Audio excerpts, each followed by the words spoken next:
You're listening to an Airwave Media Podcast. This is polarization politics. When you go into politics and the thinking and the strategy is we're going to turn out our base, these are the type of things that can result. So it is historic, but it's also sort of a feature, not a bug, of a very polarized politics.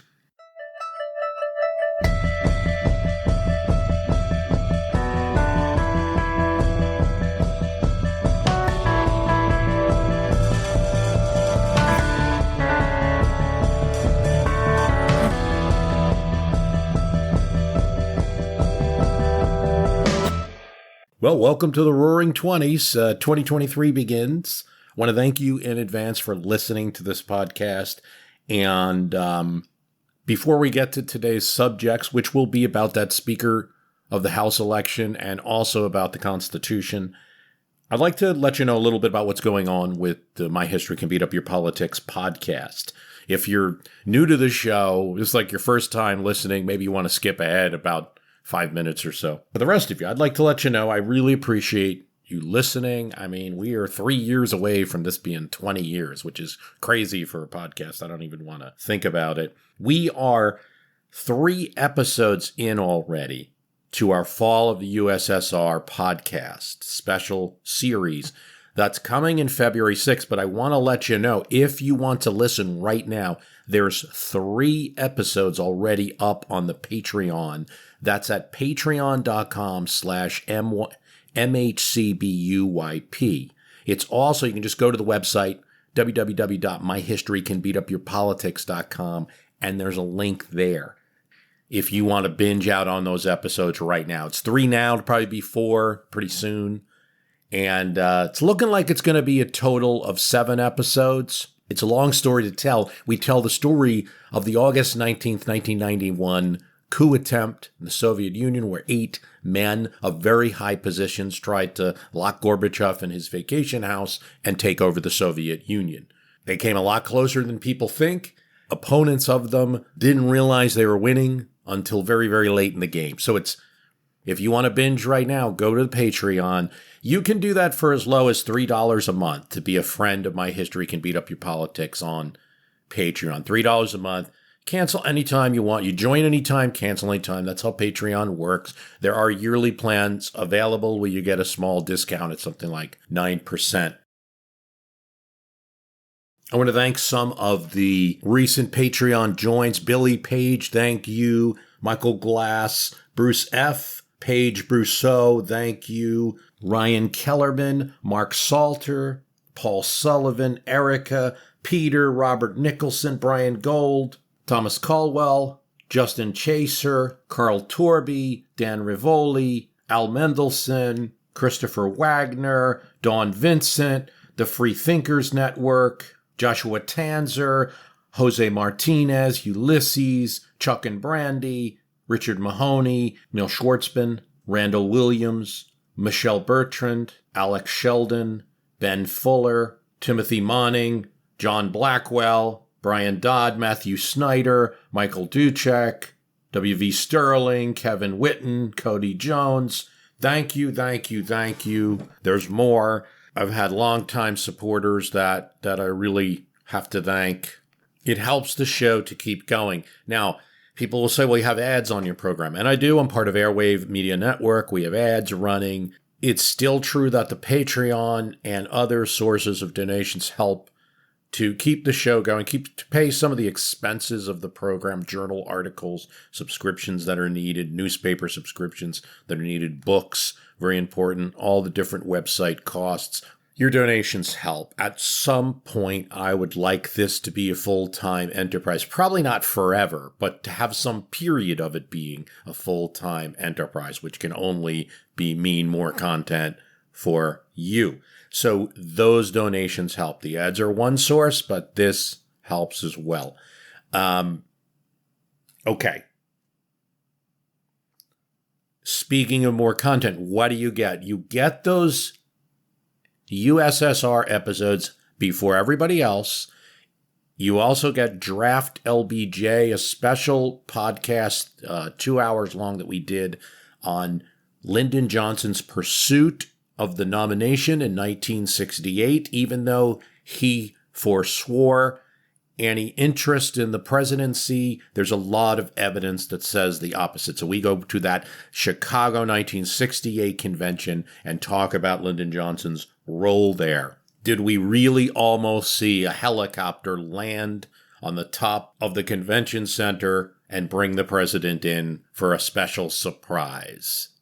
We think politics are crazy now, right? That's one of those things. The other thing that you get with the Patreon is I will very often release episodes early. And when I do that, there's no ads.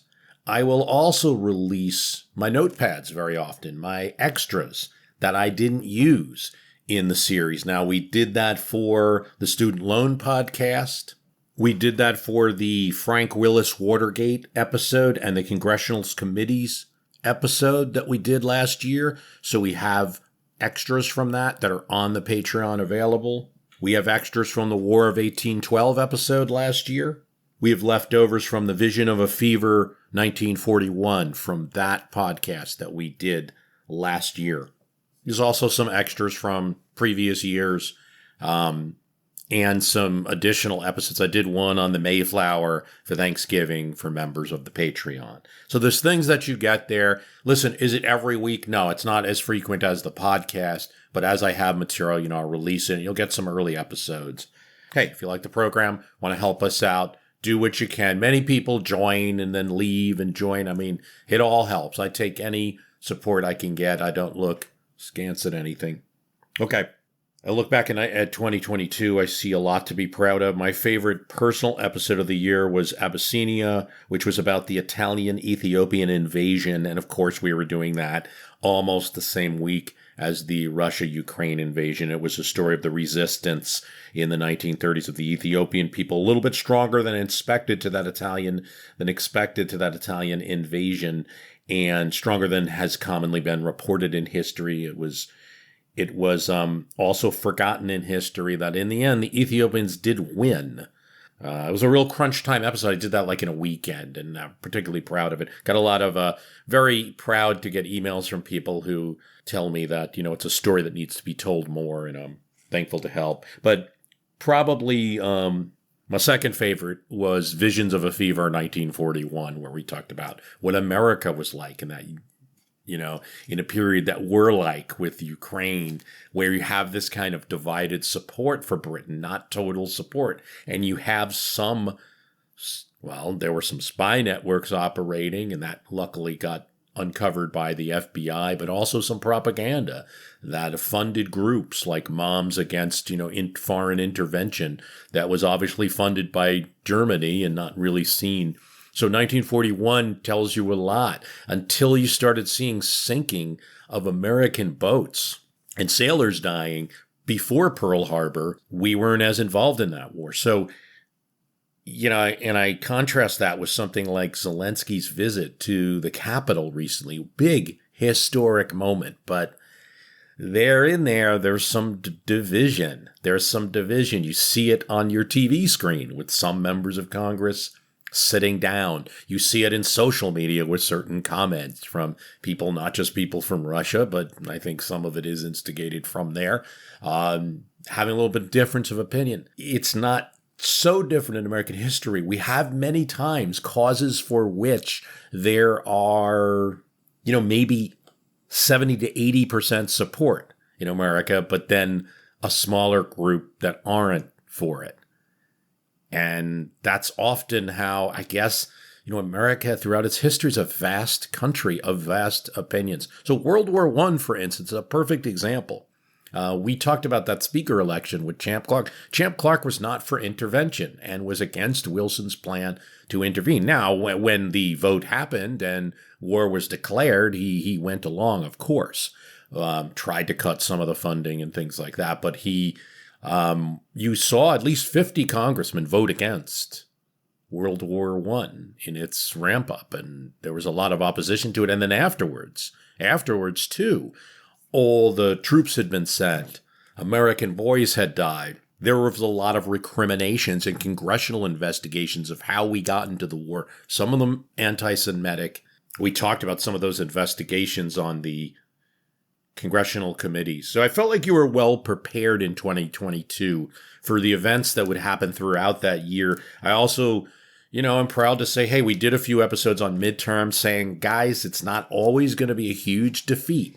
You have things like Nixon's lonely midterm where, yeah, he beat himself up for it, but he got a midterm almost the same as Biden in 2022. Some good news in the Senate for him, and the House wasn't too bad. Must report, we had an episode not too long ago during the World Cup on the mystery of the goalposts story, where in Argentina they put black bands on the goalpost and said that they did that to honor the victims of the junta. Here's the problem. That was a UK Guardian story on their website, but further attempts to find the source have not been successful. So I have to throw a little doubt on that story, maybe even a lot of doubt.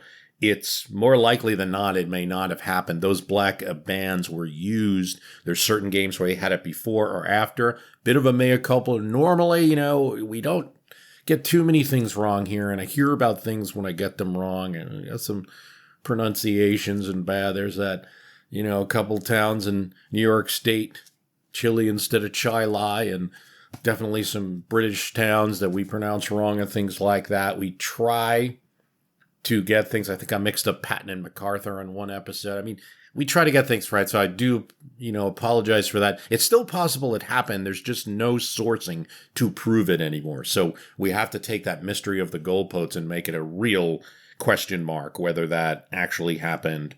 It's one of those stories you wish it did happen, right? That these victims were remembered. Speaker of the House election. So we have, I think, a very weakly controlled House right now in Washington, D.C. Kevin McCarthy won out his speakership battle after 15 ballots. So you have to go back to the 19th century to get that many ballots. The last one was Frederick Gillett. And Frederick Gillett was running for speaker in 1923 and had just 2 ballots. It really was quick. The progressives just sent him a quick message that, hey, we're here and you need to take us seriously and give us a few things. They did. It was resolved by the second ballot. Not much to say about Gillett. He was a man who didn't really take it that personally. He wasn't somebody who banged the speaker's gavel, to death on the podium or went after his opponents. He was a pretty calm person. He worked a 9 to 5 day, didn't drink coffee because he didn't want to ruin his sleep or be under too much pressure. He's, one of the things that Gillett did, other than being the last multiple speaker ballot election, is he's the one that nominates Coolidge at the 1920 Republican convention. So he's responsible, in effect, for making a president. What was his reward for that? Coolidge goes to him as president, says 1926 midterms are coming. We need that Senate seat in Massachusetts. You have to give up the speakership and run for Senate. He doesn't want to. You have the nation's most reluctant senator in Gillett who gives up his speakership to become a senator. I'm not sure of anyone since then there's been no speaker that's done that since then. So in any case, you have that. So that's the last. Now, here is one fun fact about the speaker's election. We count faster these days. It must be the electronics. It must be how capable Cheryl Johnson, the clerk of the House, was. Whatever it is, the current House, at the rate they were doing ballots, which is almost 4 ballots a day, that rate, they could have got the 1855 speaker election done in 35 days instead of 2 months. But, here's the thing. Here's the most important thing about that whole speaker's election. You lost a week, and it's not a small week. It's a critical week.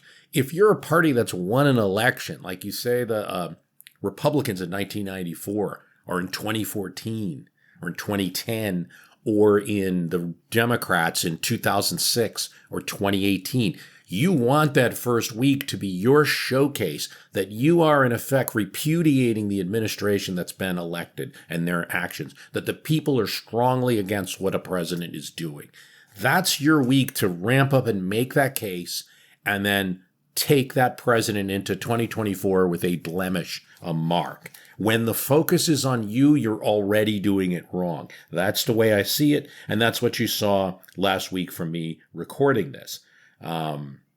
the midterm, the Senate hold and gain for the president's party, the Democrats in this case, and last week's events have ended any momentum where you really can do that. And it's really just, on the other hand, to be fair, it's any way you slice it, it's not a Democratic House. It might have been a divided GOP House, and the Democrats might have had a lot of fun with adjournment votes and being sure that they were there and unified so that Kevin McCarthy had to fight among Republicans for his speakership. But it's not a Democratic House. And so even if, no matter how crazy the House gets, even if space aliens come in the middle of the House floor and dance or something, it doesn't matter. It's a thorn in the side for Biden. So there is that. And he would much rather prefer, any president would much rather prefer to have controlled the House going into a presidential election next year. They still have investigating powers. They can hold up funding for after current budgets are spent. So there's a lot of votes that they'll have. But everything they do, everything McCarthy needs to do will be harder and tainted. But for the moment, McCarthy does control the much larger portion, about 90% of Republicans in the House. This was a very small group, at most, about 20, 21 that were holding out. Here's an interesting thing. So some of the concessions made, and among them would be the ability to vacate the speaker. So only one GOP member is needed to vacate the speakership if they're against it, and to force a vote to do so. It goes to a vote. It's on the House floor, and now they would need just 5 Republicans to be against McCarthy again at some future point, and all the Democrats again. And so on this, and I predict many things, the Democrats are going to be one of the most important groups, because in some ways they're the largest unified group that might be tested, largest unified group in the House.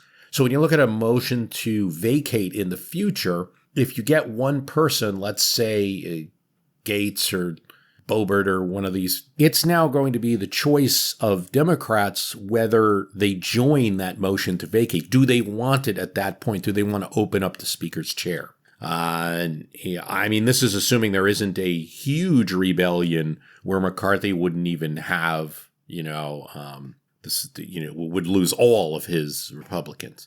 This is polarization politics. When you go into politics and the thinking and the strategy is we're going to turn out our base, these are the type of things that can result. So it is historic, but it's also sort of a feature, not a bug, of a very polarized politics. But I would look out for those motions to vacate. I would predict you're probably going to get a couple months of relatively smoothish sailing before you get to something like that. But it's a power that they fought pretty hard about, so I would assume they didn't insist on that power for no reason at all. So Democrats have to decide whether they want to join that. They may decide, we don't want any part of this because the new speaker could be worse for us. Or they could decide, we do, and have some kind of coalition worked out. There are GOP relative moderates, Brian Fitzpatrick, Tom Kean Jr., others, Lawler, you might put in there, others, that might get tired of the holdout, Freedom Caucus, whatever you want to call them, driving the show for too long. It might take a while because they were McCarthy supporters, the moderates, so they're going to be, probably we're talking about something that might not happen until next year. But next year, if they find that they're being eased out of all of these decisions, you may get them very angry and wanting to start to put somebody in. Maybe Democrats want to join with that. Or Democrats have a third option, which is just to join the motion to vacate the speaker and give Kevin McCarthy another one of these speaker elections. More trouble. Anyway, there's a lot going on, and that's just one type of vote we're talking about. On any number of issues, you could see where there would be different coalitions of Democrats and different types of Republicans. So it's historic, it's different, but in some ways it's interesting to see. We have these rules for a reason. They're there to be used. Maybe there is a group of Americans that like the fact that not everything is worked out in a back room like that. Okay. A lot of focus on Nathaniel Banks because This was the speaker that it took 133 ballots to be elected in 1856. It starts in 1855. It really comes out of elections that start in 1854. And that's why it's so crucial that the timing of Congress changed. And we're going to talk about that a bit. It goes, this speaker's election, from December 1855 to January 1856. It takes 2 months. And it comes after the previous year's midterms, where you had tremendous change.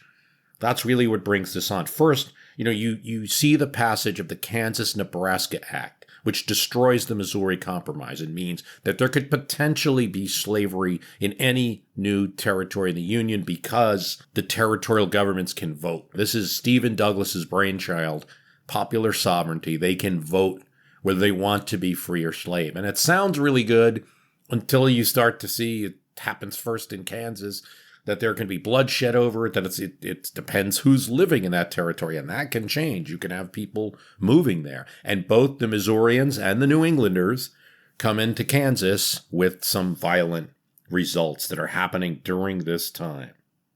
So in 1854, there's a huge reaction, particularly in the North, to this. And the North really gets radicalized, you might say, against slavery, or really more accurately, against slavery's expansion into the territories. A lot of the people that will become anti-Nebraskans, aren't going to mess with the condition of slavery in the southern states at the current time, but they're steadfast against slavery's expansion into the territories.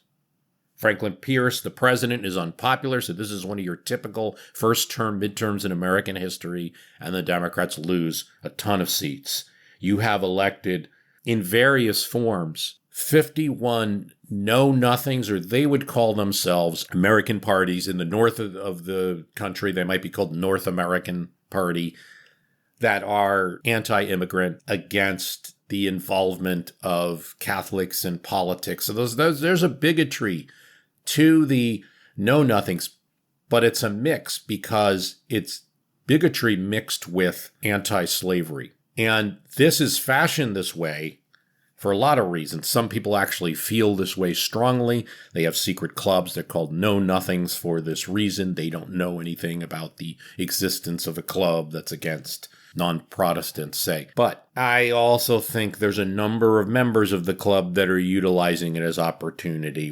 We also saw this with the beginning of the anti-Masonic club, which has connected. So it's, I don't really believe this so much, but there's a lot more interest against immigrants than there is in being against slavery. So I'm going to blend the two, and this is going to be my propulsion politically. And people like Nathaniel Banks, who is from Massachusetts, kind of fit into that. He's an American party running, but he's also a free soiler. And Massachusetts gets taken over by the know-nothings, but they're also very strong anti-slavery know-nothings. They're going to be very strong in several states. You're even going to see southern states where know-nothings get elected. Tennessee, Texas, you see congressmen who are know-nothings.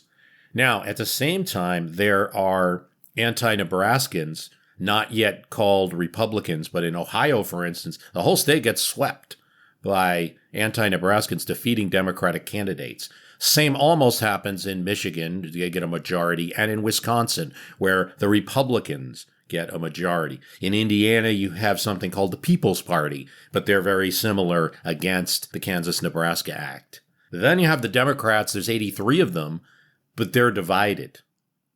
So this Congress is quite divided. There are 3 candidates running: Aikens, Fuller, and Banks. Banks is, as we said, anti-slavery or anti-expansion of slavery. Aiken is pro-slavery. Fuller somewhere in the middle. Fuller would be described as a Northern Democrat, probably a Stephen Douglas-style Democrat for popular sovereignty. So these 3 are very different types of philosophies, and not total unity among the know-nothings. You've got a few former Whigs that are still left, this kind of fossil party. Many of them are in the South, and they're kind of pro-slavery, so they're going to side with the Democratic Speaker Aiken on some things. Some of the know-nothings are going to go for Aiken. And you have several candidates running. In the first ballot, there are 21 Now, some of them are like what you saw last week, Scalise or Jim Jordan, where people want them to be speaker, but they don't want it. And like in Jim Jordan's case, they're getting votes anyway. And you see that happening with some of these people. There's a Republican candidate, Andrew Pennington, who runs, and eventually he gets out of the race because there are some people that don't like Nathaniel Banks. There's some personalities involved here. And there are some people that even though they share the anti-slavery, they don't. So it goes for, dozens of ballots, and Pennington finally is persuaded to drop out, so you have unity behind Banks as the anti-slavery candidate, but it still goes for ballots and ballots. December goes into January. You get to 108 ballots, and nobody's quite given up here. And finally, there's a know-nothing congressman from Tennessee who says, let's stop this, and let's have a debate. Do you want to know what it's like to hang out with MS-13 in El Salvador? How the Russian mafia fought battles all over Brooklyn in the 1990s. Or what about that time I got lost in the Burmese jungle hunting the world's biggest meth lab? Or why the Japanese Yakuza have all those crazy dragon tattoos? I'm Sean Williams. And I'm Danny Gold. And we're the hosts of the Underworld podcast. We're journalists that have traveled all over, reporting on dangerous people and places. And every week, we'll be bringing you a new story about organized crime from all over the world. We know this stuff because we've been there, we've seen it, and we've got the near misses and embarrassing tales to go with it. We'll mix in reporting with our own experiences in the field, and we'll throw in some bad jokes while we're at it. The Underworld podcast explores the criminal underworlds that affect all of our lives, whether we know it or not. Available wherever you get your podcasts. Hello everyone, Stakuyi here. And I'm Gabby. And we are the hosts of History of Everything, a podcast which you can probably guess by the name is, it's about everything. Do you want to know why people thought potatoes were evil and would give you syphilis? Are you curious about all the stories of the terrible and stupid ways that people have kicked the bucket over the years? Do you want to hear tales about all of the different badasses of history and the lives that they had brought to life? Well, if so, then look no further. History of Everything is just the right podcast for you. It's available on Spotify, Pandora, and anywhere else that you get your podcast from. Join us for some fun and just see how weird and wacky history can be. And he takes all of the three, and then the House agrees, and they take the three candidates for Speaker, and they ask a series of questions about their belief about the expansion of slavery, about popular sovereignty. This is basically the Kansas-Nebraska Act, Stephen Douglas's idea, and a couple other questions, but all relating to slavery, and have them answer. And they all give very frank answers, though some of them are hedged a little, so that they don't lose support, but they all answer the questions. But this is the 108th ballot, and they, even after answering this whole question, the Democrats were trying to embarrass Fuller, the Northern Democratic candidate from Pennsylvania, by making him take a stand that, some of his supporters wouldn't like.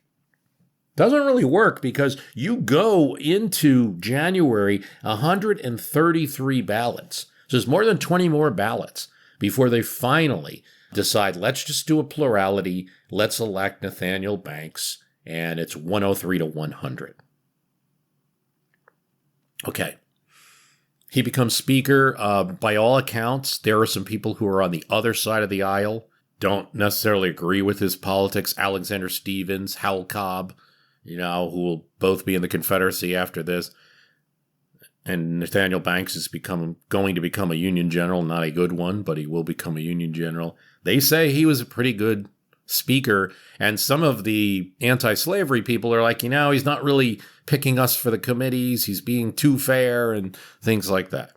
So Banks goes down as a pretty good speaker, bad Union general, a politician that sort of gave Lincoln some problems because his political support for the war depended on some personalities. In Massachusetts, he's a strong personality that Lincoln had to deal with. He couldn't fire him. They didn't get rid of him as a general until 1864, long in the war, even though he wasn't winning battles.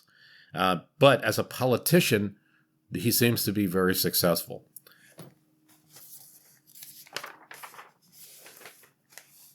But something else, this speaker's election in 1856, when Banks wins, despite the 133 ballots, this fight is really about something. It's about slavery and slavery's expansion, and it's about North versus South, and it's even recognizing that there is a North, because some people feel like in Washington, D.C., in the federal government, it's so pro-South. that the North isn't even getting anywhere. They're just kind of like an opposition party squeaking once in a while. And it's a big win. And they're going to go on to investigate things like the government in Kansas, the caning of Charles Sumner, like things that are occurring. There's a place now to send. There's a national figure, Speaker Banks, that people can send matters to now relating to anti-slavery. So it's, I think, hope we prepared you from some of the episodes for that speaker's race. There's been close congresses before. That was a real doozy, but enough said there. Some podcasts that I've been listening to. I do listen to my own podcast, but that's not it. There's a lot of other podcasts that I've been listening to. Road to Now. So they had me on. I was interviewed by Ben Sawyer of Road to Now podcast recently about presidential rhetoric. Look that up. They've had some pretty good. They continue their chain of good, strong historical discussions about how we got to here, which is what we do on this program. And they do it in an interview format mostly, but I like it. And they are now on Sirius XM on the POTUS channel. So check Road to Now out if you have the POTUS channel on Sirius XM. They're friends of the show. Infamous America, one of the Airwave Media Network podcasts. Really enjoy listening to his podcast. There's a great one called Spies Like Us, which is a 4-part series about 2 teenagers that are friends in the Los Angeles area that end up becoming spies for the USSR and how they get into it and why it happened, because it's highly unusual. Spies Like Us, check that out on Infamous America podcast. They coined it, the Mad Men podcast. I really like what Roberta and Dan are doing on that cast. It's one of the most insightful Mad Men podcasts. They come from a long history of having done a blog in the beginning of the Mad Men TV show. They know Matt Weiner and things like that. So it's really insightful. They go through each episode. And it's one of the few podcasts that is actually going to do it from episode 1 to the end, which you got some cast that started in the middle or that started at the beginning and then lost steam. So I'm really enjoying They Coined It podcast. Another one, even though they haven't completed the series, is Mad Women, who talk about Mad Men podcast, and they're really just funny. So it's not like They Coined It isn't funny, but you're going to get a serious examination of the Mad Men episodes, including a lot of history. And then Mad Women is just kind of a funny approach, if you like that. Cautionary Tales. I like that podcast. I like some of the Pushkin podcasts. Cautionary Tales. Lost Hills tells a story. Deep Cover about the mob in Chicago. Pretty interesting. British Scandal I've been listening to, particularly the Boris Johnson episodes. If you want a real history of Boris Johnson, his rise from being a reporter to being prime minister. I had no idea that he and David Cameron, the former prime minister, went to Eton School at the same time and knew each other. American Epistles, which are letters, where she talks about history through the lens of reading people's letters. So you get this real sense of what it's like. She has a series on Chinese immigration that really gets you to the heart of the story. If you like My History Can Beat Up Your Politics, I think you'd like her American Epistles. It's not something that does like an episode every week, but the episodes that are up there, the backlist is really good. So check that out. Ohio vs. the World continues to do good stuff. Check out his Panama War episodes. Check out his Cuba episode. And I still think, 10 Cent Beer Nights is a classic one if you haven't listened to Ohio vs. the World on that. Entitled Opinions. This is a college radio show from Stanford. I love it. I've been listening to it for as long as I've been podcasting. And Dr. Robert Harrison does it. And it's pretty intense philosophy and in art and music and literature and things like that. Pretty intense discussions. I can't claim to be an expert on everything, but it fascinates me. He's got one on the issue of mental health and depression, and it's Robert Harrison on Depression is the name of the episode. It's from last year, but he's talking about how politicians need to start thinking about this as a societal issue. And even though he's more of a libertarian, doesn't like to get into politics, he makes a really convincing case. Listen to that and just listen to a lot of his episodes. They're quite good. I know it's going to shock you. I listened to like Rob Lowe's podcast, and for what it is, the guy's a pretty good podcaster. I mean, he actually does a great job with it. He's got one where him and Aaron Sorkin talk, and I think if you're a West Wing TV show fan, you got to listen to that. So some of the episodes, I could leave, but there's some goodies. It is funny. It does a much better show than you might think. I'm going to leave it at that for now. It's not that unusual a story in American politics. President is blocked by a senator, finds his way around the Senate. Senator gets mad and responds. But in this case, the senator's way of getting back at that president was to make him start his term earlier, and presidents in the future to start their terms earlier. Well, it may not seem obvious why he did it, and it never ended up affecting the president that he had targeted, Warren Harding. George Norris would live on to see his solution after Harding was long gone.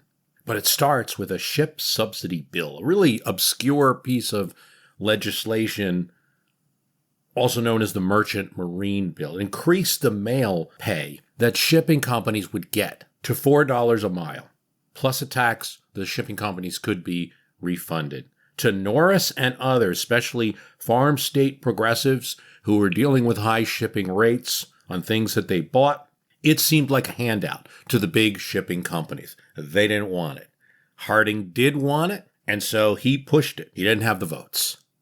And they go into the 1922 midterms. This is Harding's, his first midterm, his only midterm as it turned out, as president.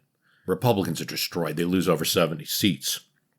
Harding-friendly GOP congressmen lost in that midterm, partially on this shipping giveaway bill. Well, now the people have spoken, right? You wouldn't want to touch this issue anymore, right? No. Harding wants to bring in the so-called lame duck congressman and vote for this bill again. And one of the reasons he can do it is because the elections are happening in 1922, but the Congress is still in office until late 1924. Why does Harding think he can get away with it? You just had a minute. Well, that's because all of the congressmen that lost now are free to vote for his bill or not. They're free to do whatever they want because they're not going to face another election. Norris is a popular, progressive Republican in the state of Nebraska. He does not kowtow to party leaders. He had already, in 1910, taken on Speaker Uncle Joe Cannon, the powerful Republican speaker, and dethroned him in effect, working with Democrats. And this is what he'll do his entire career. He's going to be in Congress up until the 1940s. Norris doesn't like this idle time. Neither do other progressives. But they don't know how to address it. It's going to have to be a fundamental thing. So he comes up with a constitutional amendment. He is the chair of the Senate Judiciary Committee, and he pushes it through. Both congressmen and senators start, and he pushes it through. And the amendment, you know the amending procedure in the Constitution. You have to get 2/3 of the House and Senate, and then it has to go out to the states to be ratified by 3/4 of the state. He pushes it through, and it's approved in the Senate, gets the 2/3. But Harding is now smarting from the defeats and the defeat in the midterm, and progressives like Norris not being loyal to the party. He controls the House Speaker. At this time, it is Frederick Gillett, we mentioned earlier. It doesn't even get a hearing, his amendment. So it does not pass the House. And it goes all the way till that 72nd Congress that we mentioned, the one where 14 congressmen-elect had died. Democrats get the Speaker's gavel. John Nance Garner becomes Speaker. He's a supporter of Norris's amendment, which is to start Congress earlier on January 3rd, and it passes. 336 to 56 in the House. And the states like it too. There's almost a rush to pass it. There are 18 states that pass it in a 3-week period. And then in 2 days, 8 more. And in the end, it's ratified by 48 states in 1933. And it is the 20th Amendment. The president will start on January 20th. The Congress will start on January 3rd. So Norris gets his wish 10 years after he proposed it, where the shipping bill is not live anymore. Congress will no longer have, he thinks, these lame duck sessions. Now, the reality is they have several times in our history, including, last year, but they're a bit rarer and they do less in them. Joe McCarthy was censured during a lame duck session, and Clinton was impeached during a lame duck session. So they still happen, but it makes it rarer. So the 20th means that FDR, Franklin Roosevelt, was the last president to take office March 4th. And then the next time he's elected, and those other 3 times, it'll be January 20th. So, yes, presidents, George Norris just made you colder. JFK with that frosty breath. Poor Robert Frost in the background in 1961. You can tell how cold he is. Cars are stuck in a blizzard getting there, but Norris's goal just wasn't to make presidents cold. And the presidency was really just a side effect. But there was something that he wanted to get done, and that is to get the new Congress in place before the presidential election on the 20th, so that they, and not that old lame duck Congress, would be the ones weighing in on any kind of abnormal result in the presidential election. So he was thinking about that too, even though it hasn't yet been relevant. He made it clear he wanted to be sure the fresh-face House would pick the president, not the old one. The gentle knight of progressive ideals is what Franklin Roosevelt called George Norris, and he would be in the Senate until the 1940s. But the 20th Amendment is an unusual one. All 48 states at the time agreed on it and ratified it rather quickly. That really makes it unusual. If you enjoy bizarre true stories, then the Useless Information Podcast is the podcast for you. For example, did you know that author Robert Louis Stevenson gave his birthday away? Or that there was a football team that played for 6 years before someone realized that the school never ever existed? Or that a dog in upstate New York was once placed on trial for murder? Well, to hear these and hundreds of additional fascinating true stories from the Flipside history, be sure to check out the Useless Information Podcast. That's the Useless Information Podcast, podcasting worldwide since 2008 and available on Apple Podcasts, Spotify, or wherever you're listening right now. Be sure to check it out.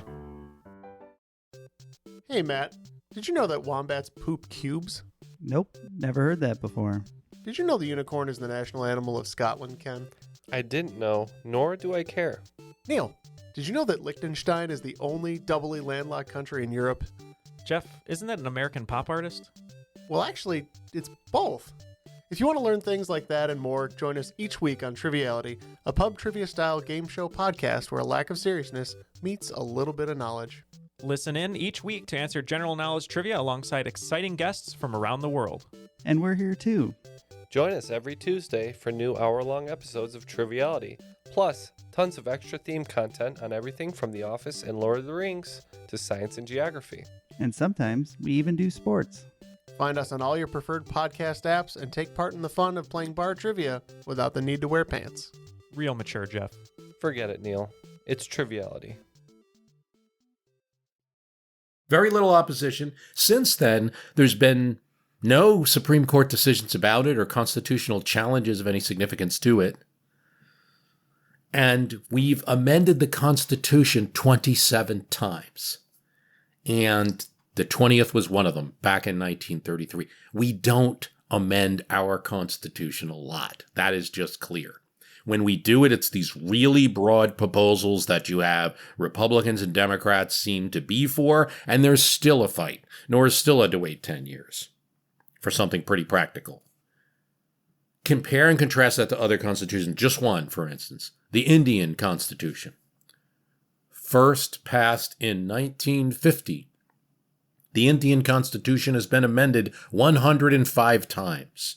with the last amendment made just in 2021 related to an affirmative action program for particular castes in the country is going to be my simplified explanation of it. That's a very different example. Just since 1950, they've had 105 amendments, the most amended constitution in the world. Ours is so little amended. Brian Thomas asks, on the My History Can Beat Up Your Politics discussion group site, which is on Facebook, you can join that. I wonder if the founding fathers, the framers of the Constitution, would be shocked that there hasn't been another federal constitutional convention in the subsequent 235 years since the Constitutional Convention, especially since most states have had multiple. And thanks, Brian. Great question. Great point, too. Largely, I think it's a feature and not a bug in the Constitution. The Constitutional Convention in Philadelphia in 1787 made it hard. They thought about amendment only at the end of the convention when people were bringing up a Bill of Rights, and it was starting to seem like, oh boy, we're just going to end up having a second convention, then a third, and there really will be no one unifying constitution. And so they added the amendment procedure into the Constitution. But by all objective standards, we have a hard amendment process. India's constitution I just mentioned is, and I hope I don't get this wrong, but it's majority of the legislative body and then majority of the states. Makes it a lot easier to do amendments to the Constitution. And I think what you see is they're doing things like normal political issues getting resolved with amendments. We're usually doing things that are a bit more fundamental. Can there be slavery in the United States? Can women vote? Can 18-year-olds vote? When does the Congress start? You know, these type of questions. Can you have an income tax? These type of questions. So largely, I think it's feature, not bug. They made it difficult because our system is 2/3 of Congress, already hard to get. Of the House and the Senate, hard. Very hard. Then it goes out and has to get 3/4 of the state. And I think there's 3 reasons there hasn't been a constitutional convention called, which can be called by 2/3 of the states. So if Congress doesn't want to put forward amendment, right, you can have the states say, we want to do it. And if 2/3 of the states agree, you can have a constitutional, you can have a convention that would come up with several amendments ostensibly and amend the Constitution. I think change is dicey and subject to domination by a faction, so that's made it difficult. It's a pain, and it's not just one. Everyone thinks like, hey, my issue will get decided if we have a new convention, right? They're going to change the Senate so it's by population. Yeah, you might get that.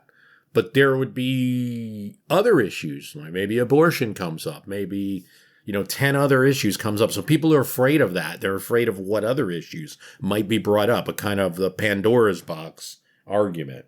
The second is amendments, while not great, have been kind of enough to fix the major problems, to do the stitching, ended slavery, took care of Reconstruction and who votes, and some of the progressive amendments that are needed, limiting the president, limiting states. The third, I believe, was not properly considered by the framers, and it is, you don't hear people talk about this much, and it's that the more states you add, the harder it is to pass an amendment. I mean, it's just mathematically and politically harder. There's more instances of someone who can say no. There's more instances of someone you have to get to say yes, just making it harder. So when there were 12 states, you needed 9. I think a lot of it was around Rhode Island that they thought would be obstinate, and maybe North Carolina that they thought would be obstinate in the way of something that the country broadly wanted to do. So 9 works. You just have to get 9 states, they approve it. Now you got to get 38. That's a lot harder. That's a lot harder. So this has prevented amendments to where we've only amended 27 times in 235 years, never had another convention. I think they would be surprised. I really do. I mean, think particularly Jefferson, right? He's not at the convention, but he's the one that talks about we really should be doing this more often. It's for the living, not the dead. I think they'd be surprised. Even the ones that were the most optimistic about the Constitution, I don't think they'd be shocked by hearing that the country, like in 100 years, had a different Constitution. I think they just wanted a stable government that would last for the at least the near term. And I think they'd be surprised, but the mechanics, again, that combo of, well, 27's not a lot, but we did amend it where we absolutely needed to, and also it's hard. 3/4 is really hard to get. Doesn't mean you don't need many states to say no to not pass something. So the real question that people have to deal with is, are they happy? And I don't know as we move along in years whether it's made people happy. But there is a kind of just deal with it philosophy as well, and a little bit of fear of opening up any kind of Pandora's box on it. That's all I can talk about right now. I want to thank you for listening. Happy New Year. And if you want those episodes of the USSR Fall podcast, www.myhistorycanbeatupyourpolitics.com. Thanks for listening.